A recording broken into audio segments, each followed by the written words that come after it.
Principles of Cartesian Philosophy by Baruch Spinoza. Quotes. Principles of Cartesian Philosophy by Baruch Spinoza provides a systematic and detailed account of René Descartes' philosophical principles through Spinoza's lens.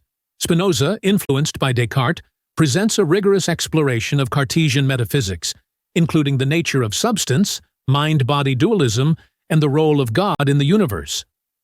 Spinoza goes beyond merely summarizing Descartes' ideas, adding his own critical insights and interpretations, ultimately bridging Cartesian rationalism with his vision of a unified and deterministic natural order. This work serves as both an introduction to Cartesian thought and a foundation for Spinoza's later philosophical inquiries. Quote 1. I doubt, I think, therefore I am. Descartes' famous phrase captures the foundation of his philosophy, where he realizes that doubt is proof of thinking, and thinking is proof of existence. This statement is significant because it represents the certainty of self-awareness. No matter how much doubt is introduced, the act of doubting confirms the existence of the one who doubts. Quote 2. The true principles of knowledge must be so lucid and convincing that they require no proof. Here, Spinoza highlights Descartes' belief that the foundation of knowledge should be self-evident and not in need of external validation. For Descartes, knowledge must be built on concepts so clear that they are beyond doubt, serving as the bedrock upon which further knowledge can be constructed. Quote 3. To understand clearly and distinctly, his principal rule was to review all the simple ideas. Descartes believed that complex ideas are built from simple ones. By examining each simple idea clearly and distinctly, one can ensure that the larger, more complex ideas derived from them are also understood. This method ensures clarity and prevents confusion in philosophical inquiry. Quote 4. He doubts their certainty because his own senses had sometimes deceived him. This passage reflects Descartes' skepticism about the reliability of the senses. Since the senses can deceive, as in dreams or illusions, he concludes that sensory experiences are not a reliable foundation for knowledge, prompting him to seek more certain principles. Quote 5. He was able to deduce rightly that the senses were not a very strong foundation on which to build the superstructure of all knowledge. Building on his skepticism of the senses, Descartes reasons that sensory perception is too unreliable to serve as the basis for true knowledge. For him, certainty must come from reason and clear thinking, rather than sensory experience. Quote 6. Whatever is perceived as clearly and distinctly as this truth is true. Descartes asserts that any idea or truth that is perceived with the same clarity and distinctness as his own existence, as expressed in I think, therefore I am, must be accepted as true. This clarity of thought becomes the criterion for knowledge. Quote 7. Each person perceives with the greatest certainty that he affirms, denies, doubts, understands, imagines, and so on. In this reflection, Descartes emphasizes that self-awareness of mental activities, such as doubting, understanding, and imagining, provides an undeniable certainty of one's own existence as a thinking being. Quote 8. He must beware of self-deception. Descartes advises caution against deceiving oneself in philosophical inquiry. This caution ensures that one does not accept falsehoods or assumptions as truths, and remains vigilant in seeking genuine knowledge. Quote 9.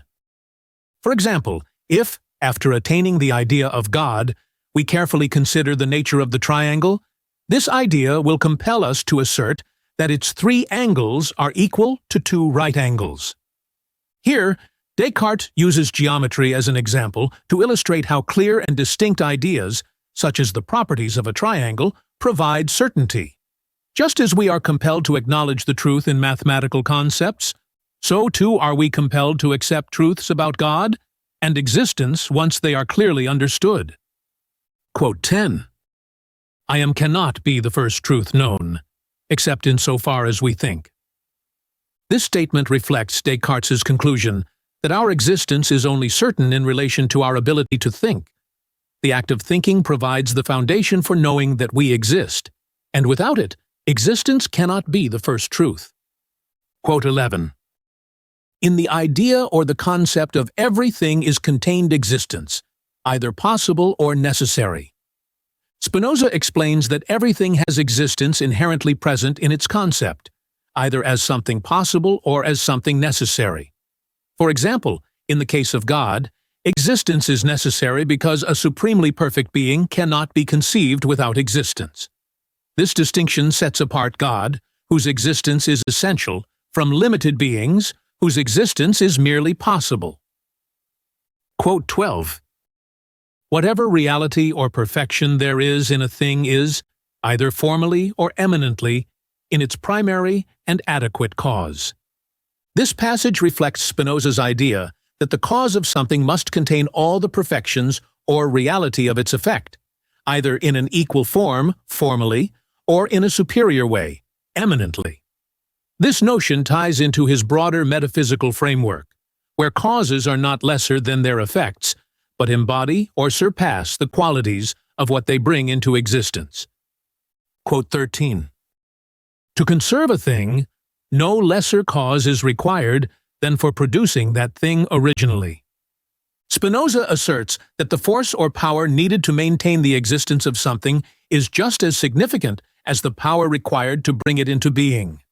This means that existence is not self-sustaining, but requires continuous support from a sufficient cause, which must be as powerful as the cause that originally created the thing.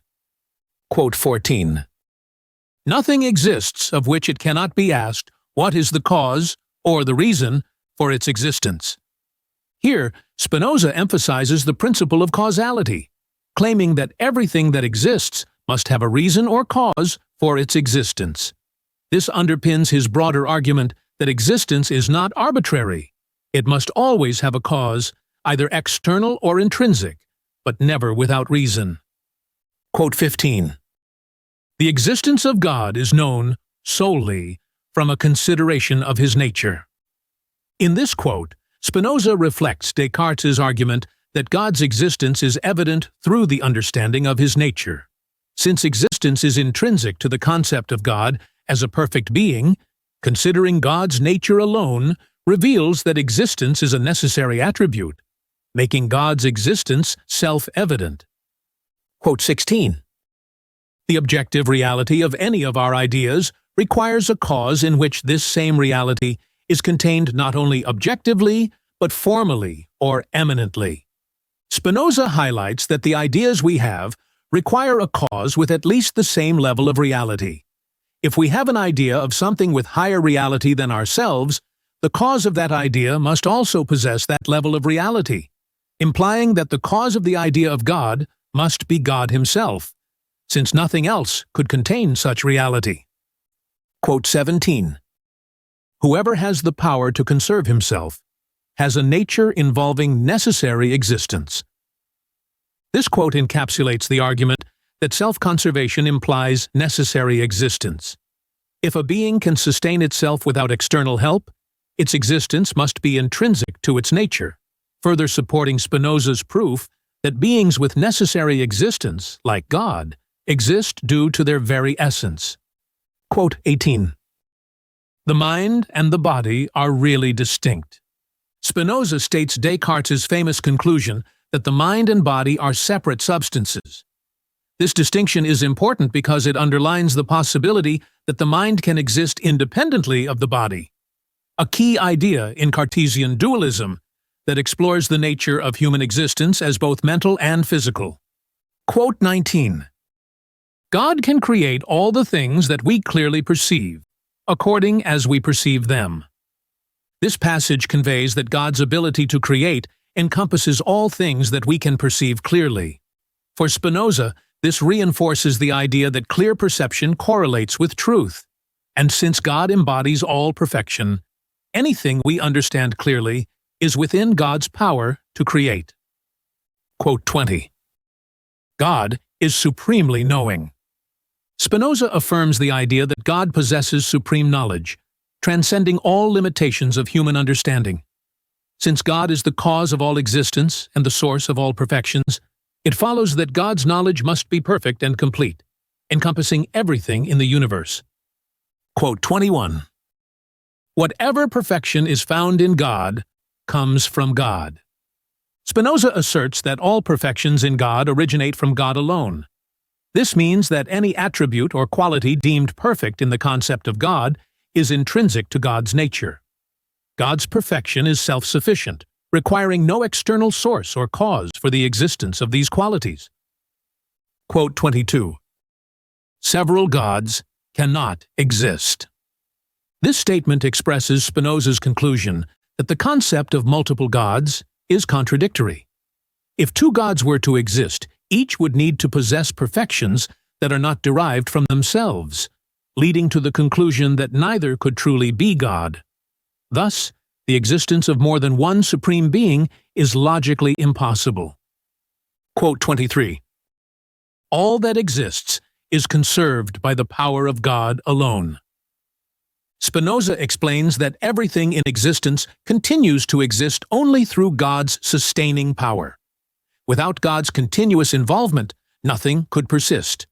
This idea reinforces the dependency of all created things on a singular divine source for their ongoing existence.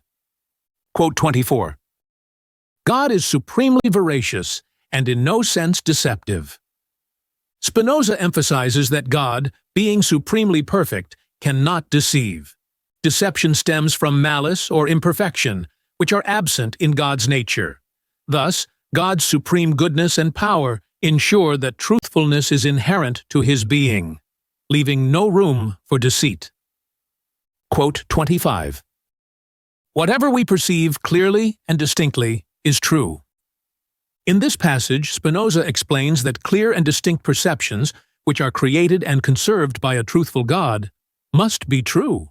Since God does not deceive, anything we perceive with clarity and distinctness can be trusted as a reflection of reality.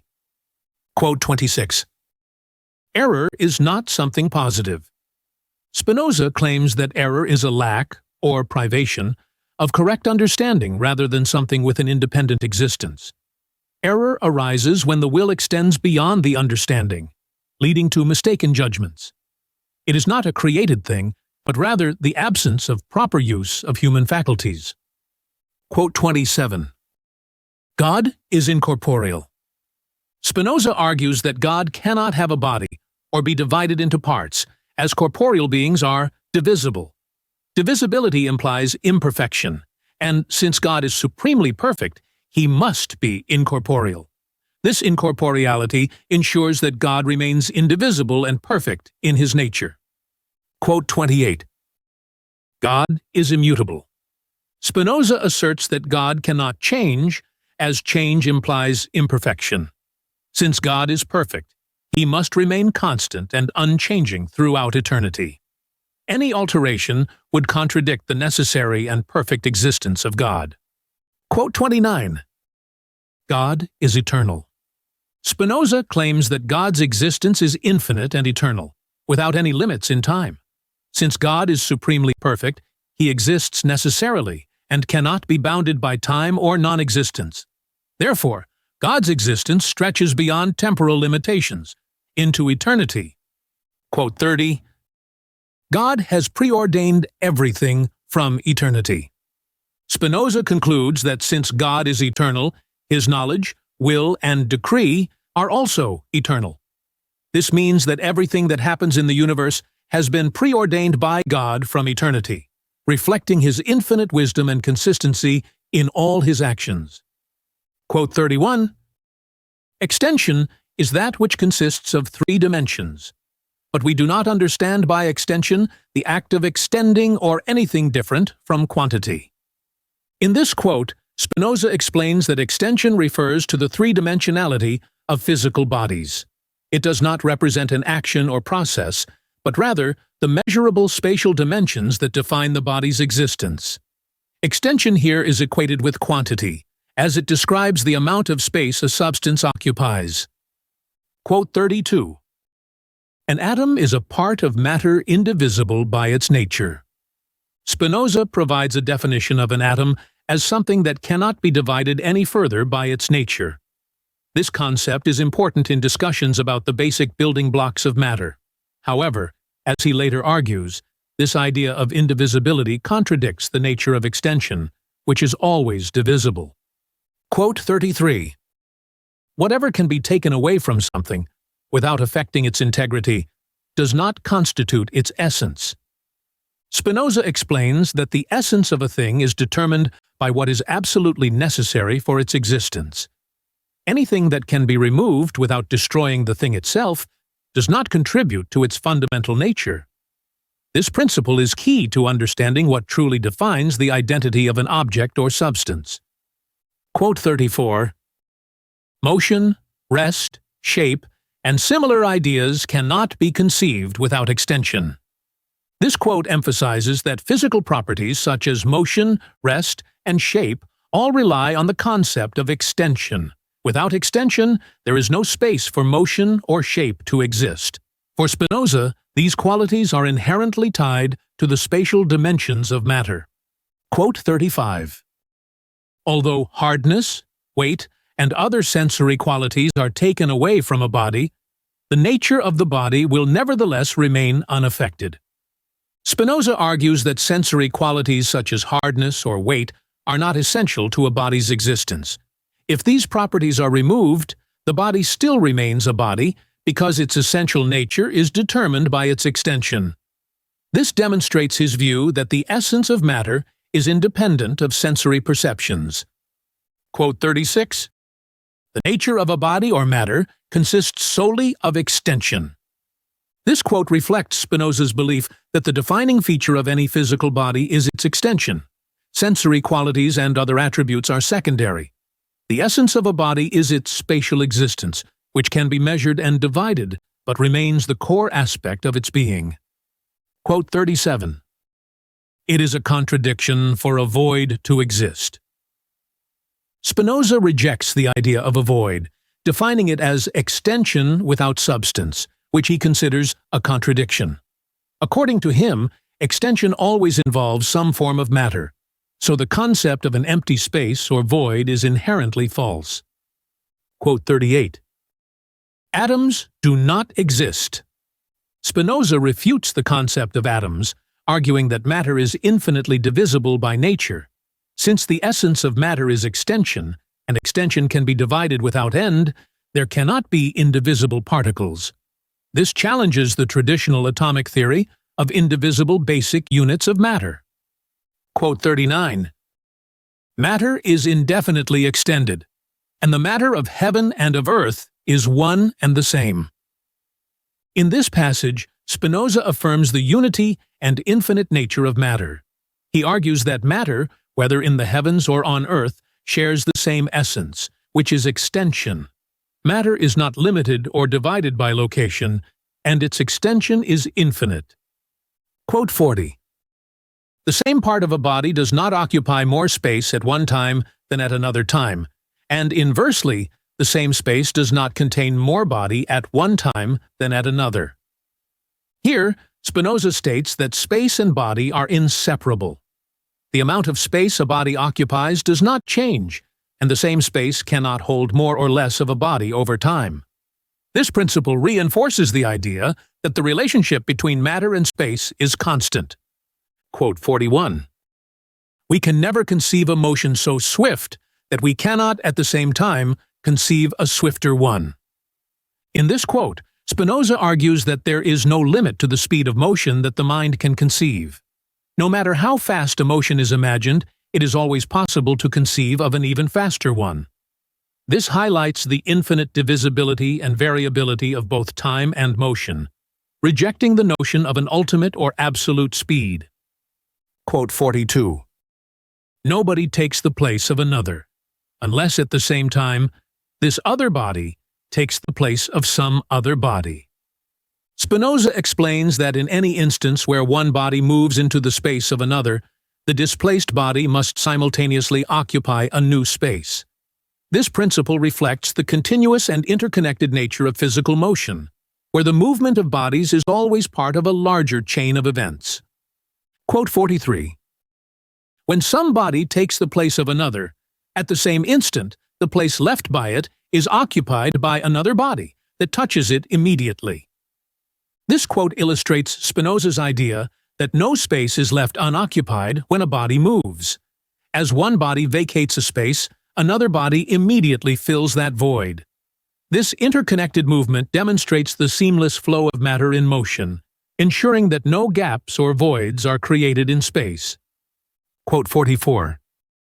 In every motion, there is a complete circle of bodies moving simultaneously. Spinoza asserts that any movement involves a circular chain of interactions between bodies. As one body displaces another, the cycle continues, and this interdependent movement of matter forms a complete circle. This concept reinforces the idea of a closed, interconnected system of motion in the physical world. Quote 45. A fluid body that moves through pipe ABC receives limitless degrees of speed. Spinoza suggests that the speed of a fluid moving through a pipe varies infinitely depending on the shape and size of the pipe. As the fluid moves, it encounters different resistances and forces, leading to infinite variations in speed. This notion demonstrates the continuous and complex nature of fluid motion. Quote 46. God is the principal cause of motion. This quote establishes God as the fundamental cause of all motion in the universe. Spinoza argues that since God is the creator and sustainer of all things, motion too is a result of God's power. Therefore, all motion, whether large or small, is ultimately dependent on God's will. Quote 47. God still conserves by his cooperation the same quantity of motion and rest that he once implanted in matter. Spinoza argues that God not only created the motion and rest in matter, but also continuously maintains these states. The total amount of motion and rest remains constant, conserved by God's ongoing intervention in the universe, ensuring that the balance of motion does not change. Quote 48. A body that moves once always continues to move, unless it is slowed down by external causes. Spinoza explains that once a body is set in motion, it will continue to move indefinitely unless acted upon by an external force. This idea is aligned with the principle of inertia, which states that motion persists in a straight line unless something interferes with it. Quote 49. Every moving body tends from itself to move continuously along a straight and not a curved line. In this quote, Spinoza argues that a body in motion naturally moves in a straight line unless acted upon by an external force. Motion in a curved path, such as a circle, requires some additional force to keep the body from moving straight, demonstrating the natural tendency of bodies to follow the simplest path. Quote 50. Every body that moves in a circular direction, as a stone, for example, in a sling, is continuously determined to move along the tangent. Spinoza explains that when a body moves in a circular path, it is always under the influence of an external force keeping it from moving in a straight line. If that force is removed, the body will naturally follow the tangent to the circle, moving in a straight line away from the point of release. This idea reflects the relationship between circular motion and external forces. Quote 51. Every body that moves in a circular direction tends to recede from the center of the circle that it describes. This quote illustrates the principle that objects moving in a circular path experience a tendency to move away from the center. This tendency is due to the external force keeping the object in motion along the circular path. Without that force, the object would move in a straight line away from the center. Quote 52. If any body, say A, moves toward another body B at rest, and B does not lose any of its rest through the force of body A, then neither will A lose any of its motion, but will retain entirely the same amount of motion that it had previously. Spinoza explains that when two bodies interact without transferring motion or rest between them, their original states remain unchanged. If body A retains all its motion and body B all its rest, the interaction between them does not result in any exchange of energy or force. Quote 53. Motion, considered in itself, differs from its direction, impelling it toward one side or another. And it is not necessary for a moving body to be at rest for any length of time in order to be carried or repelled in an opposite direction. This passage highlights that motion and direction are distinct concepts. A moving body can change direction without ever coming to rest. The motion itself continues uninterrupted, even when the direction shifts, showing that rest is not required for a change in course. Quote 54. If body A meets body B and carries it along with it, A loses from its motion as much motion as B acquires from A on account of its encounter with A. This quote demonstrates the conservation of motion during an interaction between two bodies. When body A transfers motion to body B, the amount of motion gained by B is exactly equal to the amount of motion lost by A, preserving the total quantity of motion in the system. Quote 55. If body A equals body B, and A moves twice as fast as B, the power and motion in A will be double that of B. Spinoza explains that the amount of motion depends on both speed and size. If two bodies are equal in size, but one moves faster, its motion will be proportionally greater. This principle shows the relationship between speed and motion in bodies of equal mass. Quote 56. The more slowly bodies move, the more they participate in rest, for they show more resistance to bodies moving more rapidly that meet them and have less power than they have, and they are also less separated from bodies that touch them immediately. Here, Spinoza describes how slower-moving bodies are closer to a state of rest and are more resistant to fast-moving bodies. These slower bodies do not separate as quickly from the bodies around them, exhibiting a closer relationship to rest than to motion. Quote 57. From this, it follows that motion is distinct from velocity. This quote emphasizes the distinction between motion and velocity. Even if two bodies move with the same speed, they can have different amounts of motion depending on other factors, such as mass. Motion, therefore, is not solely determined by velocity. Quote 58. When the modes of a body are forced to undergo a change, that change will always be the smallest possible. Spinoza asserts that when external forces cause a body to change its state, the change that occurs will always be the minimal one required. This principle reflects the idea that nature operates efficiently, with changes occurring only to the extent necessary. Quote 59. If two bodies, say A and B, were quite equal and moved with the same speed in a straight line toward each other, when they meet, each will be deflected in the opposite direction without losing any part of its speed. This quote explains how two equal bodies moving at the same speed, upon collision, will not lose any of their speed, but will change their direction. The impact only alters the direction of motion, not the speed or amount of motion involved. Quote 60. If bodies are unequal in volume and speed, that is, B twice as large as A, but the motion in A twice as fast as in B, both bodies will be deflected in opposite directions, each one retaining the speed that it had. Spinoza describes the interaction between two unequal bodies, where size and speed are inversely proportional. After collision, both bodies change direction while keeping their respective speeds, showing how the distribution of motion balances between unequal entities. Quote 61. If a body A at rest is smaller than B, however slowly B moves toward A, B will move it along with itself, transferring to it a part of its motion such that both then move with equal speed. This quote explains how, when a larger body moves toward a smaller one, the larger body transfers part of its motion to the smaller one. As a result, both bodies will move together at the same speed, with the larger body's motion influencing the smaller one. Quote 62.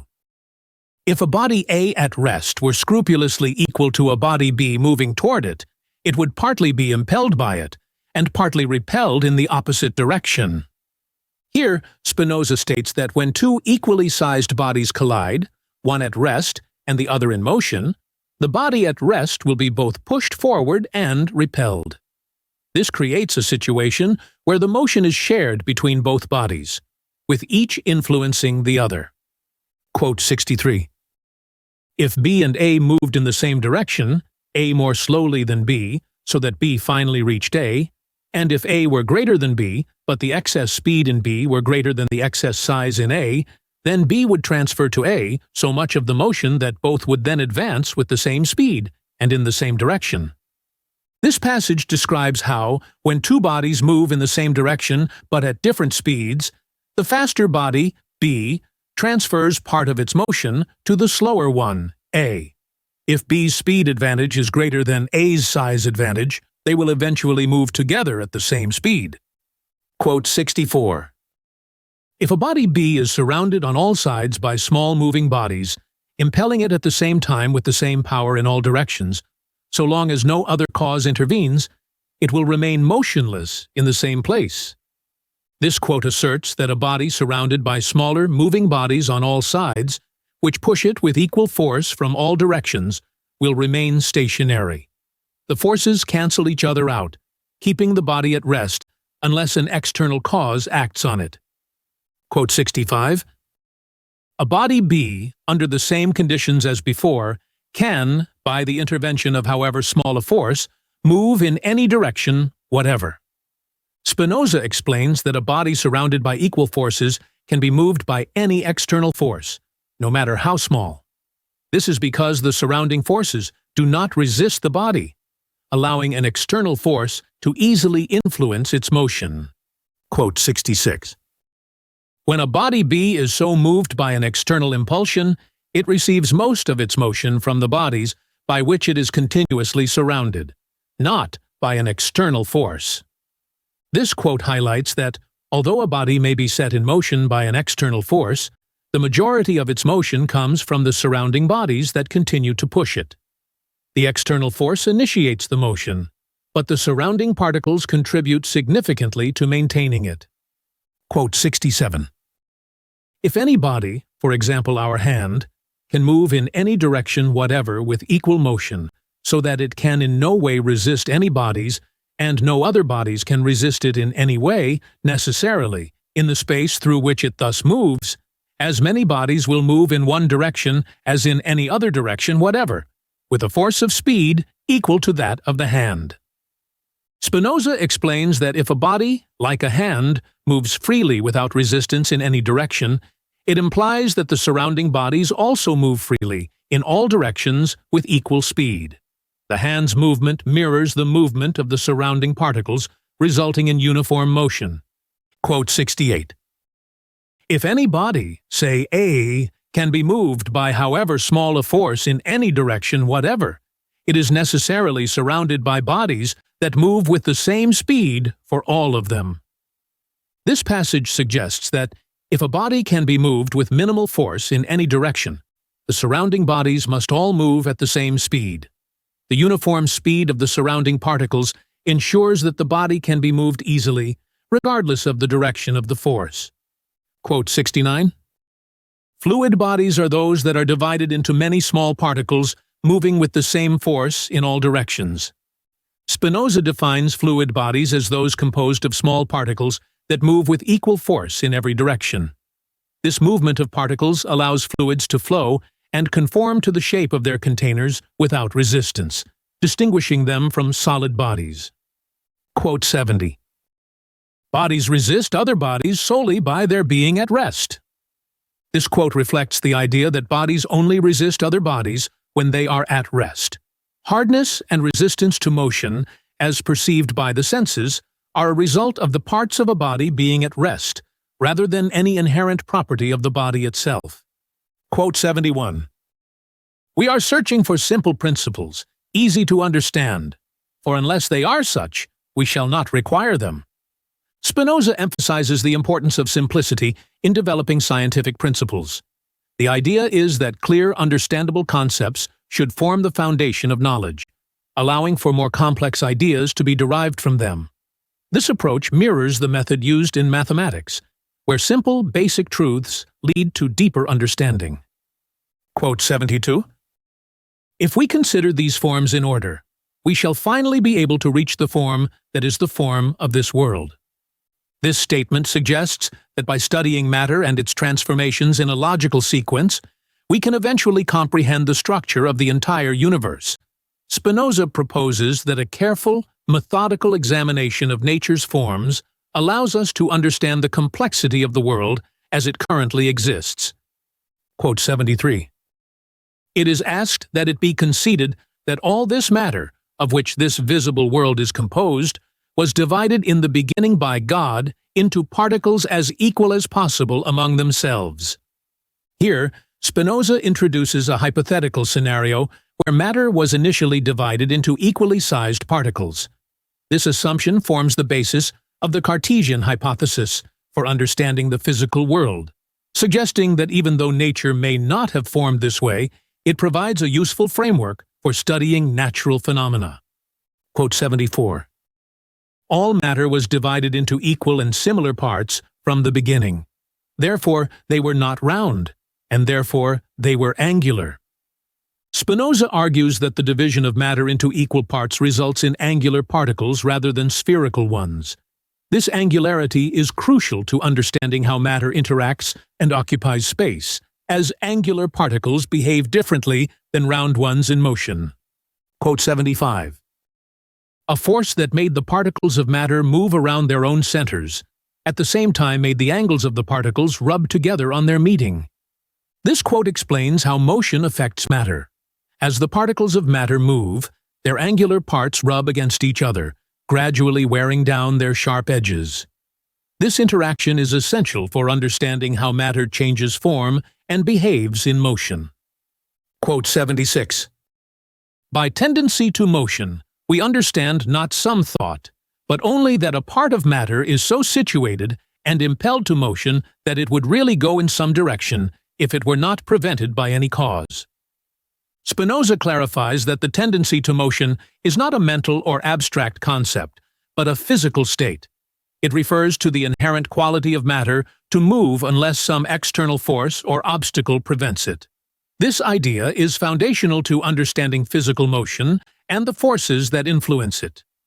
Quote 77. Parts of matter that are in motion in the same direction, and in that motion do not recede from each other, are not actually divided. In this passage, Spinoza explains that as long as particles of matter move in the same direction without separating from one another, they remain undivided. This notion highlights the unity of matter in motion and how the behavior of particles is interconnected. Quote 78. Many globules joined together cannot occupy a continuous space.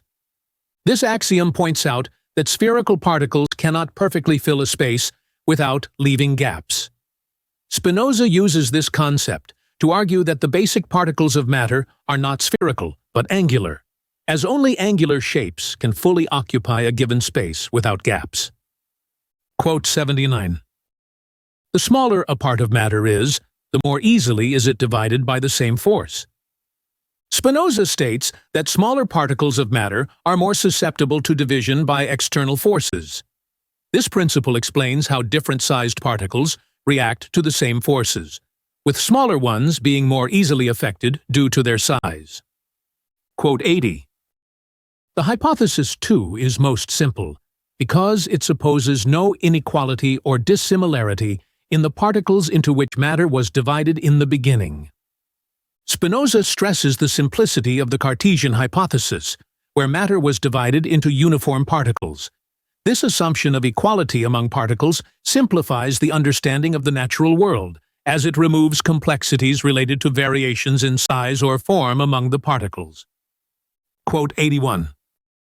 Being, by which I understand, all that, when perceived clearly and distinctly, we find necessarily existing, or at least potentially existing. Spinoza defines being as something that is either necessary or possible, depending on how clearly and distinctly it is perceived. This distinction lays the foundation for understanding what can truly be said to exist, separating real entities from imaginary or conceptual ones. Quote 82. A chimera, an imaginary being, and a being deduced by reason can in no sense be accepted among beings. Spinoza explains that entities such as chimeras or beings imagined by reason cannot be considered real beings because they do not exist independently. These ideas exist only in the mind and lack the clear and distinct perception that real beings possess. Quote 83. Ways of thinking are not ideas of things and cannot in any sense be classed as ideas. In this quote, Spinoza clarifies that the ways we think about things are not equivalent to the actual ideas of those things. Our mental constructs, like categories or terms we use to classify, are distinct from the real, tangible ideas that represent true understanding. Quote 84. For there is a difference between inquiring into the nature of things and inquiring into the ways in which we perceive them. Spinoza emphasizes the importance of distinguishing between the reality of things themselves and our perception of them. Confusing the two can lead to misunderstanding both how we see the world and the nature of the world itself. Quote 85. A being is divided into a being that exists necessarily by its own nature, that is, whose essence involves existence, and into a being whose essence involves only a possible existence. Here, Spinoza introduces a division in the concept of being. Some beings exist necessarily because their essence involves existence, like God, while others have only a possible existence, depending on external causes for their being. Quote 86. Creatures are eminently in God. Spinoza asserts that everything created is contained within God in a more perfect or eminent form. This suggests that all attributes and qualities of creation are, in their highest form, found within God, as God is the ultimate cause of all things. Quote 87. God knows himself and all other things. That is, he has also in himself all things objectively. This passage explains that God possesses complete knowledge of himself and everything else in the universe. In God, all things exist not only in their physical form, but also as perfect ideas or objects of knowledge. Quote 88. The being of essence is nothing more than the manner in which created things are comprehended in the attributes of God. Spinoza describes the being of essence as the way created things are understood within the nature of God's attributes. Everything that exists is part of God's essence, understood through his attributes like power, knowledge, and will. Quote 89. The being of power is so called with regard to the power of God, by which he had been able to create, by the absolute freedom of his will, all that did not exist until then. This quote outlines Spinoza's concept of the being of power, referring to God's ability to create anything from his infinite power. God's will is free and all-powerful, meaning he can bring things into existence through his power alone. Quote 90. Duration is the attribute under which we conceive the existence of created things, insofar as they persist in their actuality. Spinoza defines duration as the way we understand the ongoing existence of things. Unlike eternity, which applies to God's infinite existence, duration pertains to created beings as they continue to exist within time. Quote 91. Oneness is in no sense distinct from the thing, or adds nothing to being, but is only a mode of thinking, by means of which we separate one thing from other things that are similar to it. Spinoza clarifies that oneness does not add anything to the essence of a being. It is simply a mental tool used to differentiate one entity from another. This demonstrates that unity or individuality is a conceptual distinction rather than an inherent property of things. Quote 92. An idea is called true when it shows us a thing as it is in itself, false when it shows us a thing otherwise than it is in reality. In this quote, Spinoza defines truth and falsehood in terms of ideas. A true idea accurately reflects reality, while a false idea presents something that does not correspond to how the thing actually exists. This sets the foundation for understanding the nature of knowledge and perception. Quote 93. Good and bad are so called only relatively. Spinoza argues that moral terms like good and bad are relative and cannot be applied to things in isolation. Something is considered good or bad only in relation to its effects on other things or beings. This highlights the subjective nature of moral judgments. Quote 94. Motion has the power of persisting in its state. This power is certainly nothing but the motion itself. This quote explains that the persistence of motion is inherent to the motion itself, rather than something external. Motion, by its nature, continues unless interrupted, emphasizing Spinoza's view that tendencies or properties of things are not distinct from the things themselves. Quote 95. Those who seek certainty in things themselves are deceived in the same way as when they seek truth in them. Spinoza warns against the mistake of searching for certainty in external objects. Certainty, like truth, is a property of ideas and mental perceptions, not of things themselves. This reinforces his epistemological stance that knowledge and understanding depend on clear and distinct ideas. Quote 96. The existence of God is God himself. Spinoza asserts that God's existence is identical with his essence. Unlike created things, whose existence is contingent, God's existence is necessary and inseparable from his being. This concept underscores God's unique and eternal nature in Spinoza's metaphysical framework. Quote 97. All created things, while enjoying their present duration and existence, completely lack a future duration, because it must continuously be attributed to them. Spinoza explains that created beings exist only in the present moment, with their future existence dependent on continuous divine action. While they persist in time, their existence is constantly being sustained by God, unlike God's eternal and self-sufficient existence. Quote 98.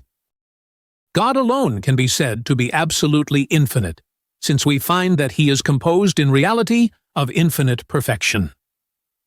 Spinoza emphasizes that only God is truly infinite because he possesses infinite perfection. While finite beings may have limitations, God's essence is boundless, both in scope and in attributes, making him the only being that is infinitely complete. Quote 99. We cannot attribute duration to God, since duration can in no manner whatever belong to the essence of things. This quote reflects Spinoza's view that duration, which involves time, cannot be applied to God. Since God is eternal and his existence is his essence, dividing his existence into temporal parts is nonsensical. God's existence transcends time altogether. Quote 100. A created thing can be said to enjoy existence, because the existence is not of its own essence. But God cannot be said to enjoy existence, for the existence of God is God himself. Spinoza draws a distinction between created things and God in terms of existence.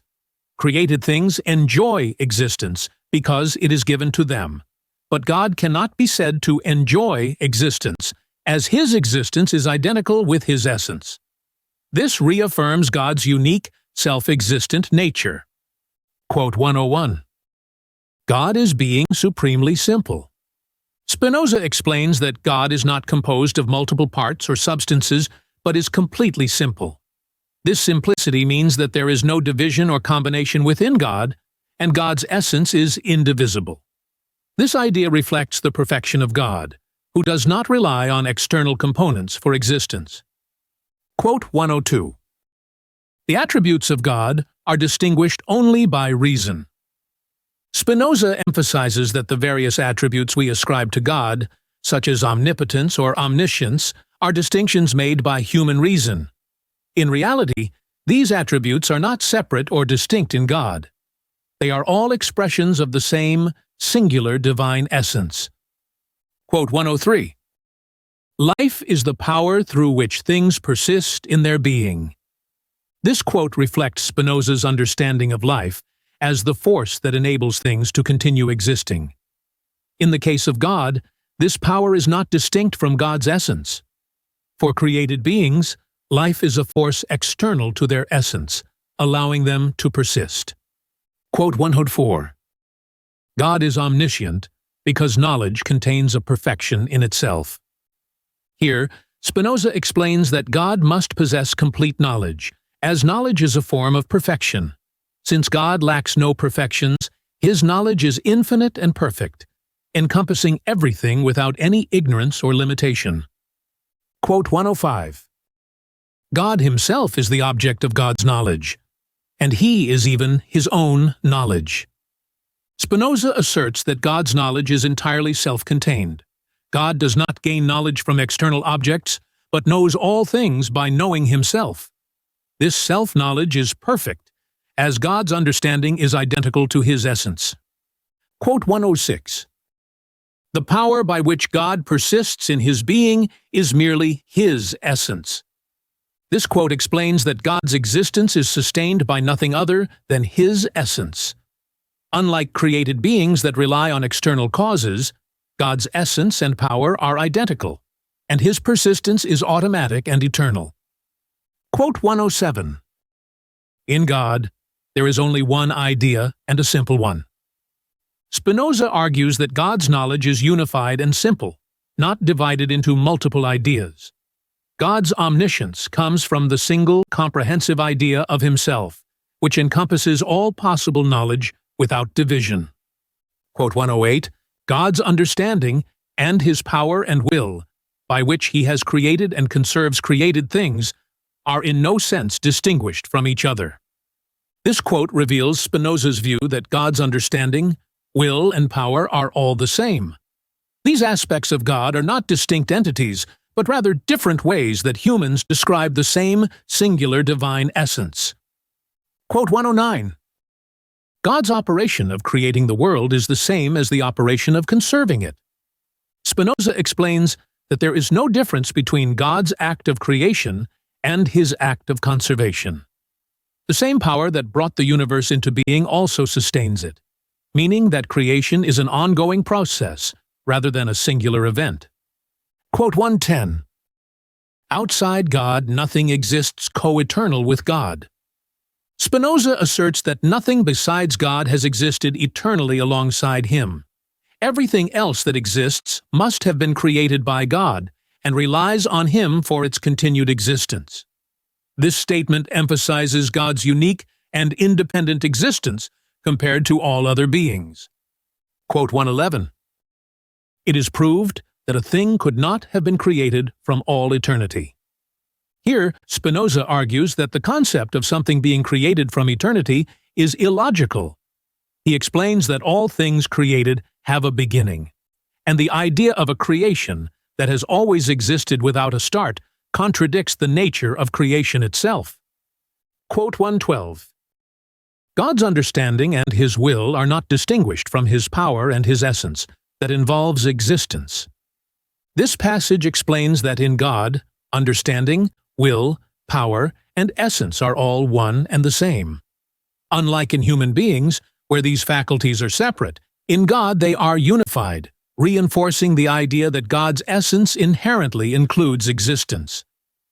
Quote 113. God, because he is omnipotent, will never create duration without the possibility of a greater duration being created. Spinoza points out that God's omnipotence includes the ability to create indefinitely, meaning that for any given duration of existence, God can create something longer. This highlights the infinite nature of God's creative power and the limits of human comprehension regarding time and eternity. Quote 114. From the eternity of God it does not follow that his effects too can be since eternity. In this quote, Spinoza clarifies that even though God is eternal, this does not imply that everything God creates must also be eternal. God's creations have a beginning in time, even though God himself exists beyond time and without beginning. Quote 115. If God acted from necessity, he would not have infinite virtue.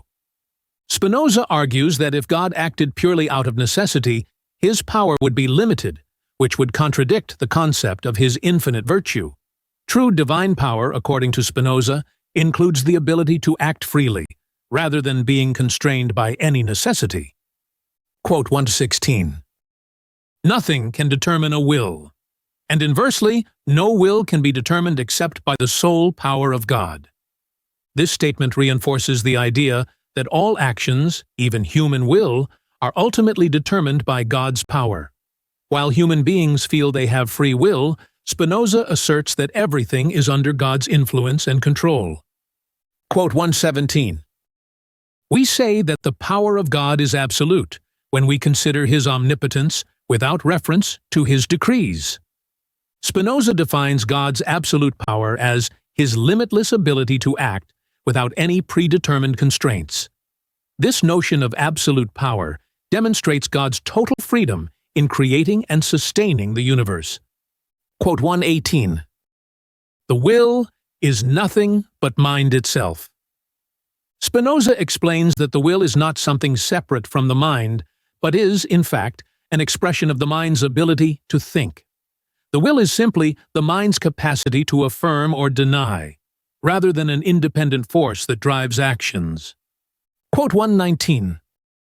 God does not act against nature, but above it. Spinoza clarifies that God's actions do not contradict the natural order, but transcend it. God's power operates beyond the limits of human understanding and natural laws, meaning that what might seem miraculous to humans is simply an expression of divine law unknown to us. Principles of Cartesian Philosophy by Baruch Spinoza concludes by reiterating the key elements of Cartesian thought, while underscoring Spinoza's commitment to intellectual rigor and clarity. Spinoza emphasizes the idea that knowledge, derived through logical and systematic reasoning, is crucial to understanding reality.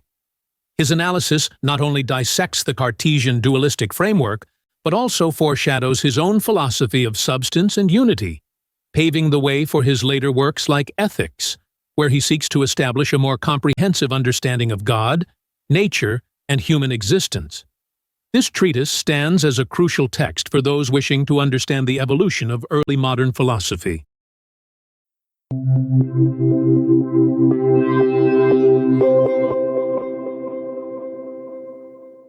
Curious to dive into the mind of Baruch Spinoza? With StudyLab Pro's book GPT, it's possible. Ask questions, explore themes, and discover the depths of Principles of Cartesian Philosophy in an entirely new way. Start your conversation now by clicking on our logo. And if you're hungry for more educational content, subscribe to our channel to keep discovering, learning, and growing. Want more than just videos? Click on our logo now to join us on our platform for multiple choice tests, in-depth content, and tools to help you ace your studies. Get started now.